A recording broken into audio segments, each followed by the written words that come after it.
Hey everyone, welcome back to the channel. Today I want to go over a topic that always seems to be heavy on my noggin, and that is self-care.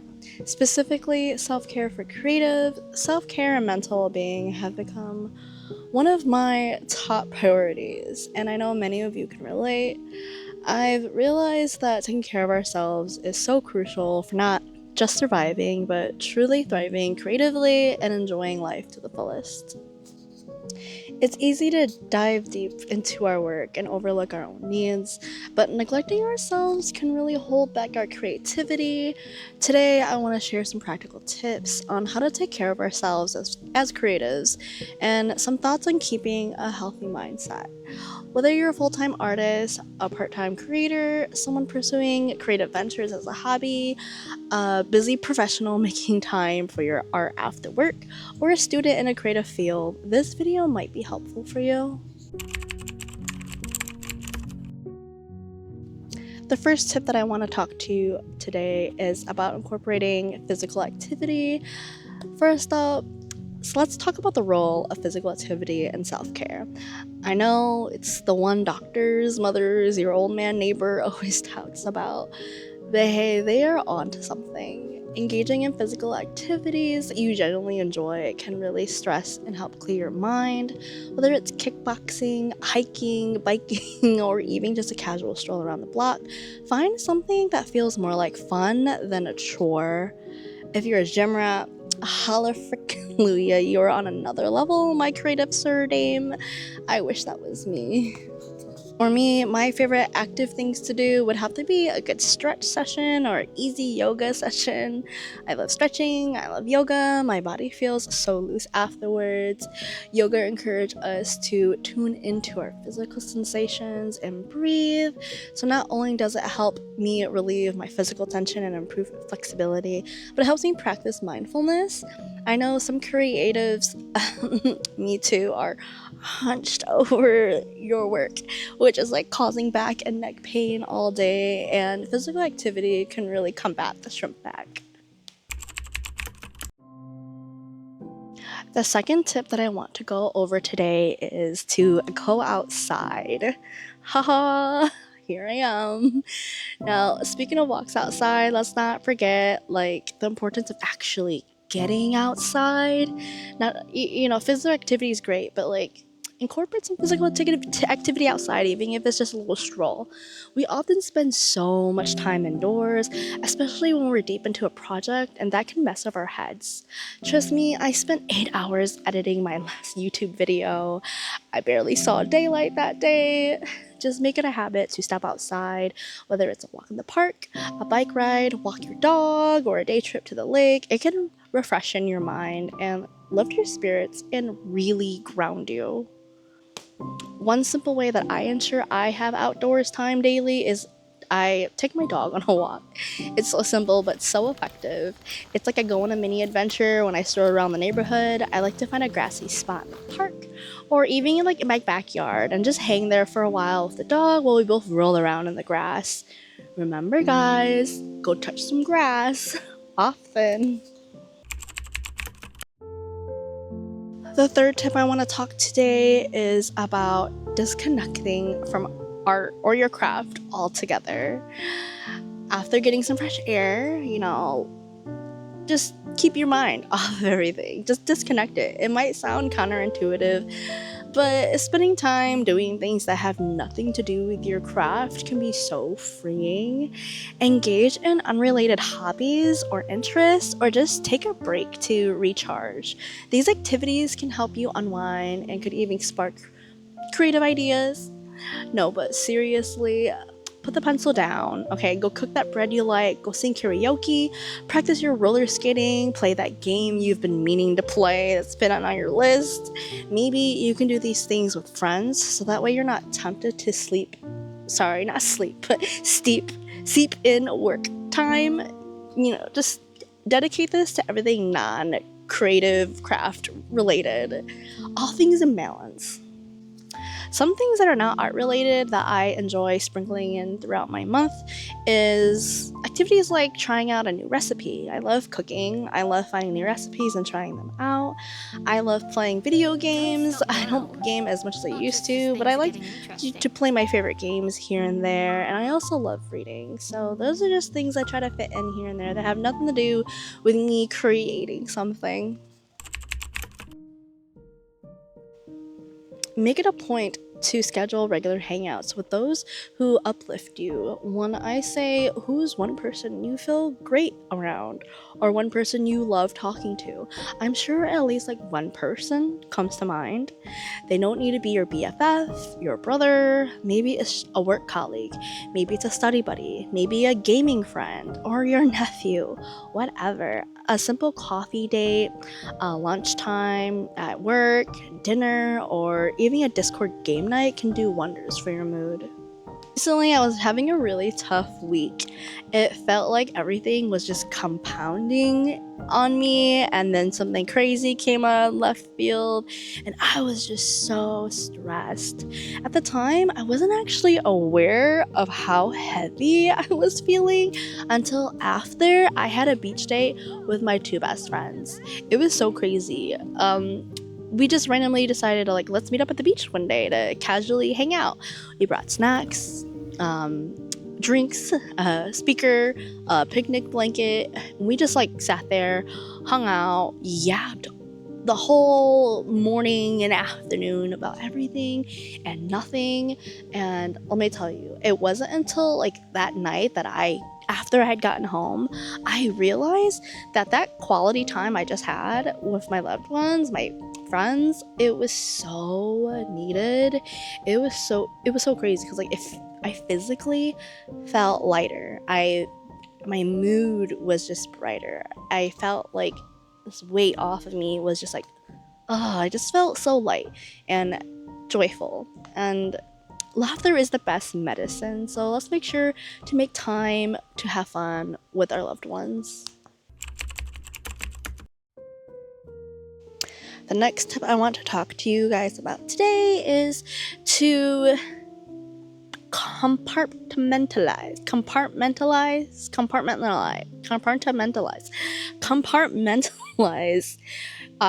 all creative work communications.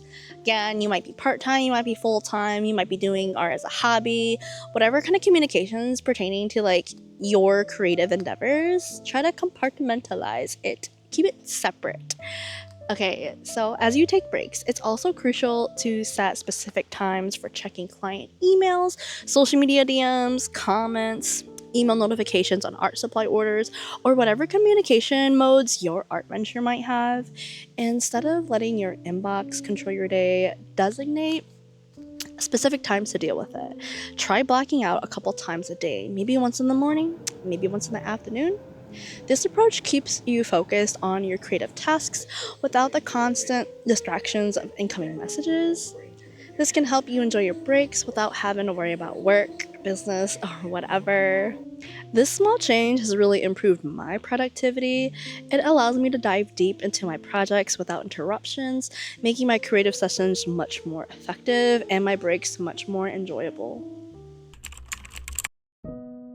Okay, the next tip is so blatantly obvious, but I know a lot of us don't do it, and it's to schedule days off, hard days off. Not just, oh, I'm not gonna work this day, but then you end up doing a bunch of stuff pertaining to your creative ventures. Yeah, no, that doesn't count. You need to schedule hard days off where you do not do anything pertaining to maybe your day job or anything pertaining to your creative endeavor. Just relax, do other things. Taking time for yourself isn't a luxury, it's a necessity. Trust me, when you aren't prioritizing yourself, your body will let you know. I know mine did. Make it a habit to mark your calendar for days when you'll completely step away from your art and work, and hold yourself to it, okay? Because I know I had a hard time doing that. These days should be non-negotiable, whether it's to binge your favorite series or go on a little adventure or just be a complete couch potato. So, like, September was so busy for me, and one of my days off, I literally just slept on the couch like all day. When I say all day, I was like in and out of consciousness, just lounging around on my couch with like a show on. It was like, that's how I knew I was like already had passed my limit, and my body was telling me to take a fucking break, bitch. Like, Jesus Christ. But me at that time, I was like, no, I could be getting this done. But like the entire day, no, my body was just telling me to chill. My next tip is about limiting work thoughts. Now that we've talked about connecting with others, separating your communications, let's dive into the art of setting boundaries around your work thoughts. For us, creative types, it's so easy to stay mentally wrapped up in our projects. Even when we're technically off the clock, that when that creative flow is strong, or you're in the middle of a big project, it's so tempting to, think about it all the time. You're just kind of engulfed and obsessed with it, it feels. But trust me, setting boundaries for your work thoughts is essential for giving yourself some mental breathing room. Not only are we setting specific times to handle creative work, communications, but we are setting aside time to get our minds off of a creative work as a whole. One way to start is by designating specific times in your day for work-related things like brainstorming ideas or actively working a project. Try blocking out 1 or 2 slots for these so you're not constantly on edge, waiting for your next notification, or mentally rehearsing your to-do list. This way, you can be fully present when you're working and just as present when you're not. The goal should be to create a rhythm that allows your mind to step away from work without guilt. I know sometimes I'll randomly get a great idea when I'm in the middle of doing something so non-artsy. Sometimes the best ideas come when we're not actively thinking about them. So set those boundaries, give yourself permission to take a real break.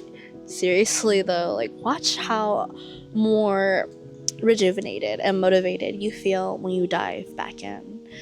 This small change has really helped improve my productivity. Like, first, I was overwhelmed by work. We all get overwhelmed by work, And then when I try to set these boundaries, I caught myself slacking too much when it came time to like actually my working. So I tightened up and stuck to my self-imposed schedule. From setting aside the first hour in the day to do admin tasks like emails, booking, websites, updates, etc., to dedicating the last few hours of my day to drawing and watching my favorite shows. I took a lot of experimentation, but I figured out what time in the days I'm most productive for certain tasks and kept those tasks designated to those times. This way, I can dive deep into my projects without interruptions and get them done without having to scatter them throughout my day and just be all over the place. Alright, time to get off of that log. Let's go try to find more stable ground.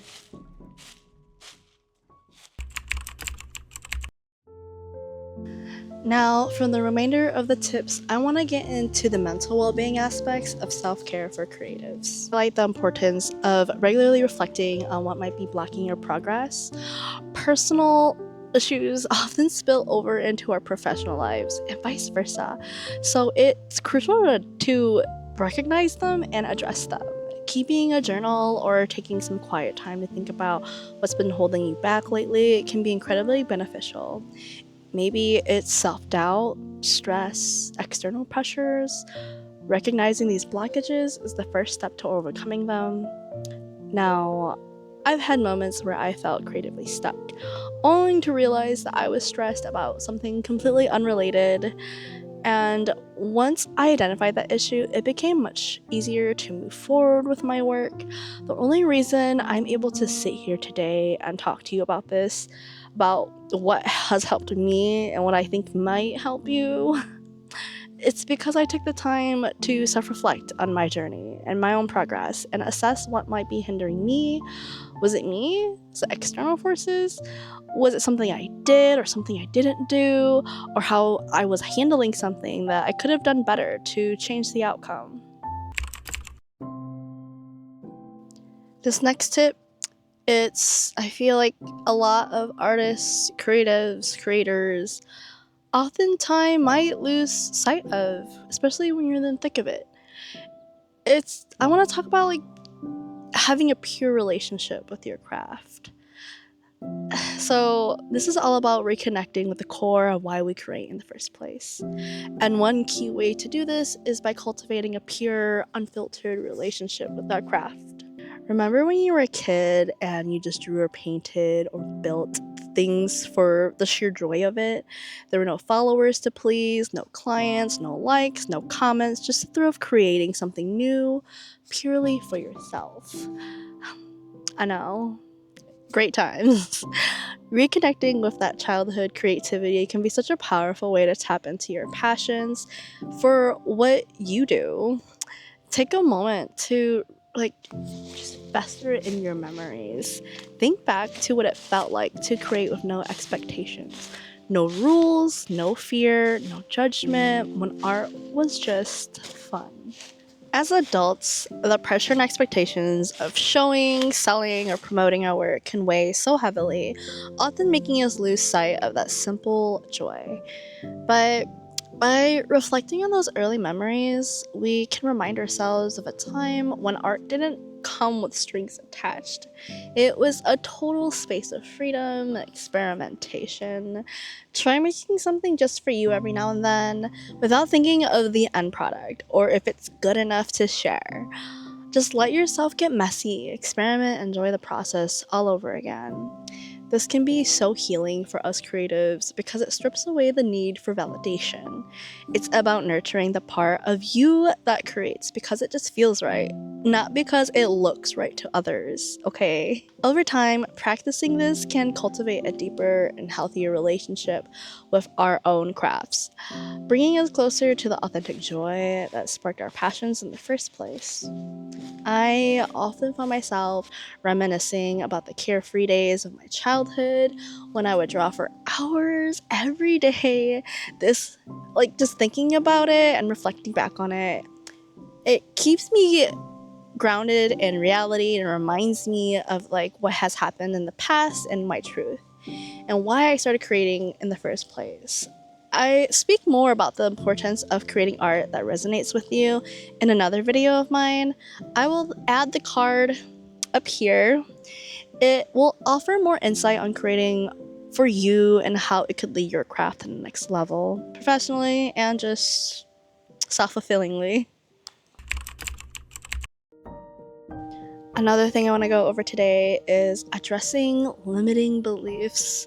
And I feel like this is such a hurdle for everyone in all ages and all stages of our lives. I just wish everyone had the self-confidence and belief in themselves that they could do whatever they wanted to.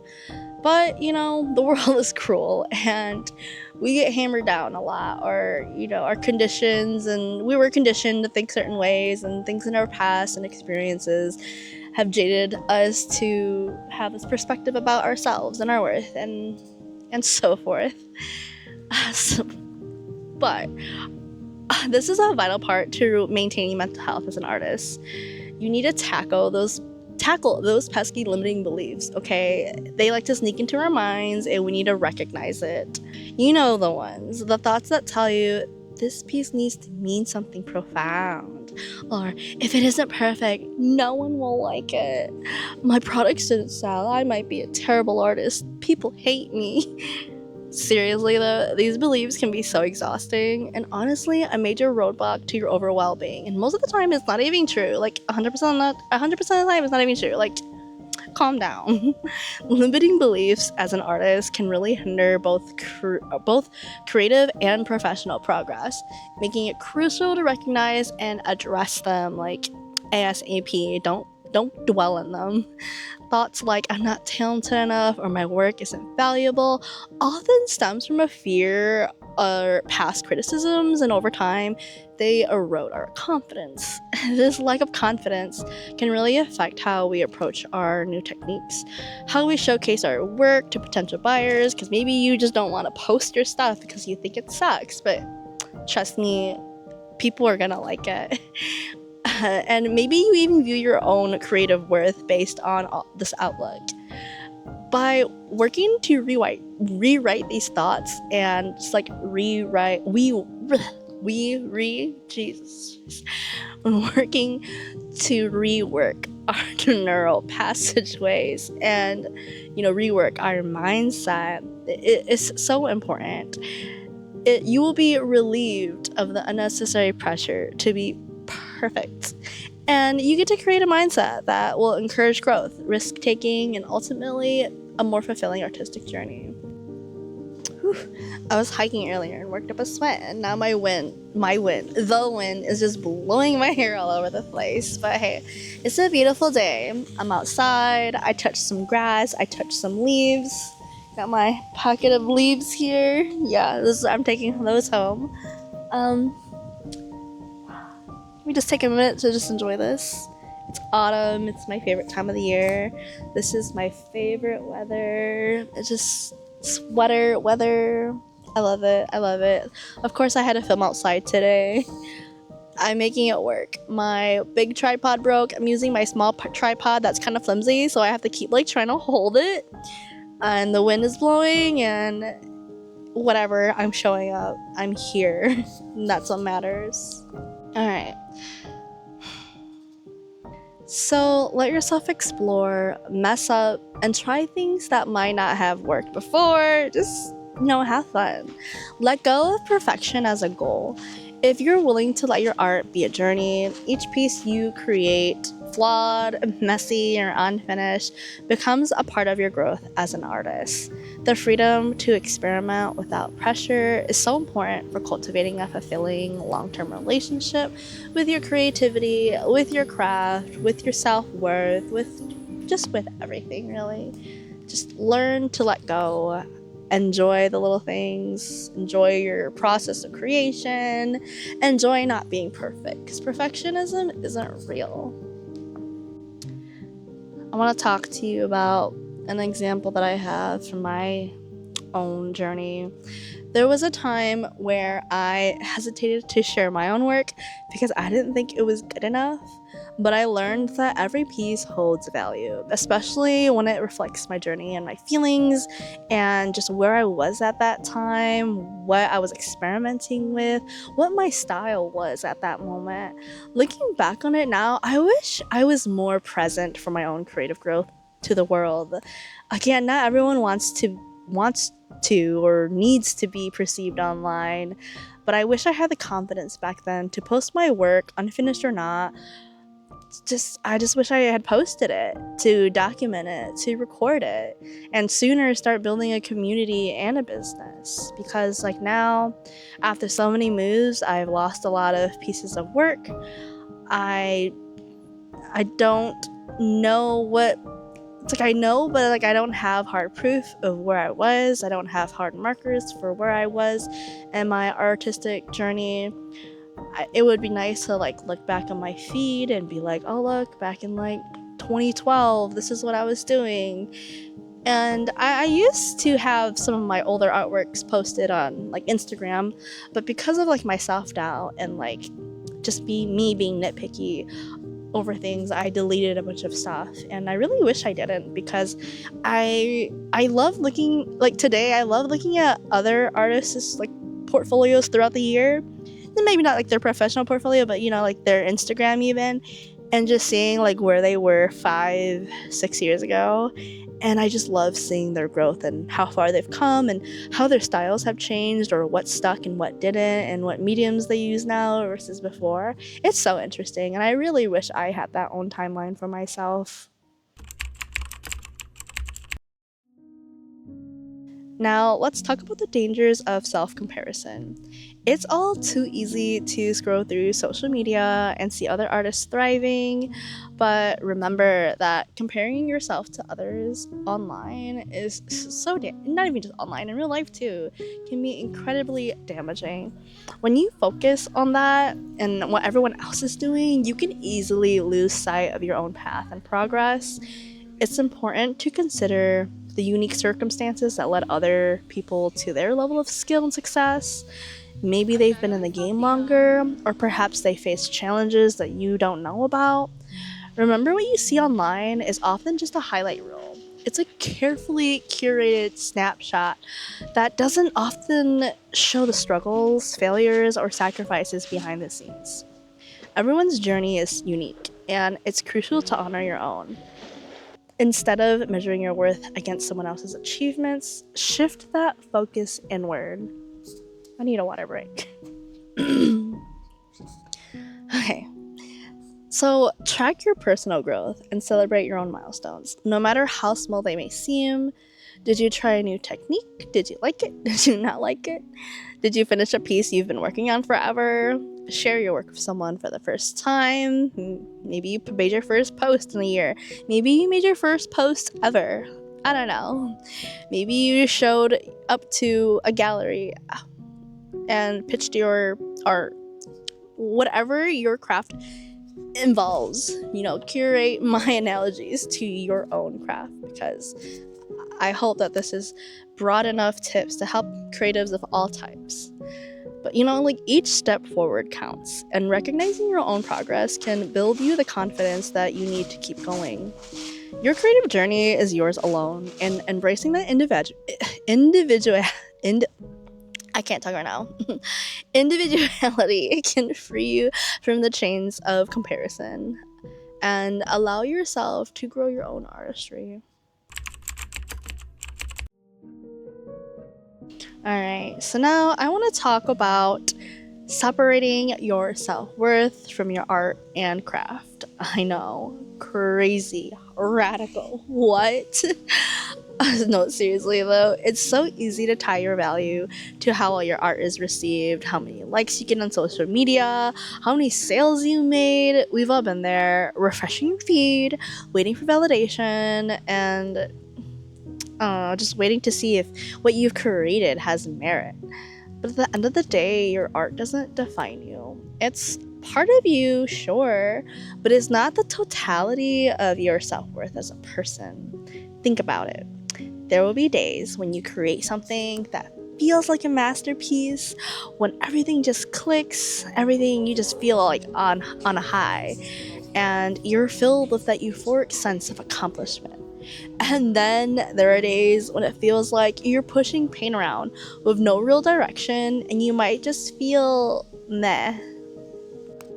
I used to, and honestly still do, get a little sad when my social media engagement is low for my posts. When my post didn't perform well, I'd feel like a failure and wonder, do people not like me? Do people not like what I made? What's wrong? But I realized my value as an artist comes from my passion and the stories I tell through my work. Not a number on a screen, not the algorithm of some capitalistic corporation.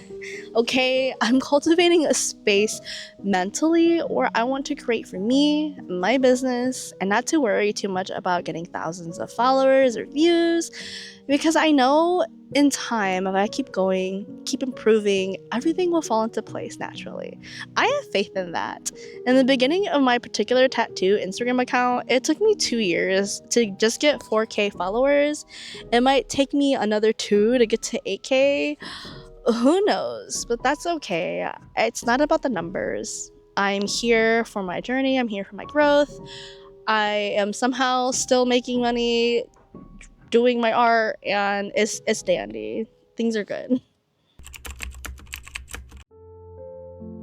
Now, for the last topic that I want to talk to you guys about today is about the signs that you might need to reassess your self-care practices.